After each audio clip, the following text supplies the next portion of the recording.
Teaser release भइल बा। जी हाँ भैया, आप लोग बता दें कि माँ Amba films official YouTube channel पर पावर स्टार पवन सिंह के गाना आरा के टीजर रिलीज हो चुकल बा। और नहीं जा देखले तो जाके देखी जा।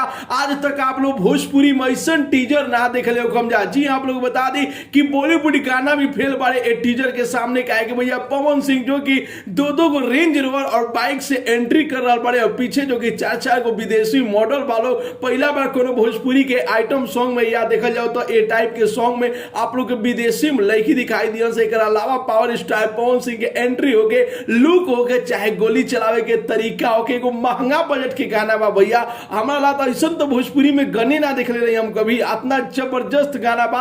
आप लोग बता दी भैया कि अभी वीडियो के रिलीज डेट नहीं दिया गई, लेकिन टीजर रिलीज हो चुकल बा माँ Amba films official YouTube channel पर। नहीं जा देखले तो जाके जरूर देखी जा, आप लोग के दिल खुश हो जाई। यदि देख ले बन जा तो आप लोग के टीजर कैसा लागल बा अपन राय जरूर ही कमेंट बॉक्स में बताई जा। और ये टीजर के 5 में से कितना स्टार देम जा अपन राय जरूर ही कमेंट बॉक्स में बताई जा। मिलत नहीं अगला वीडियो में एगो नया न्यूज के साथ है, तब तक के लिए बाय बाय, टेक केयर, जय हिंद।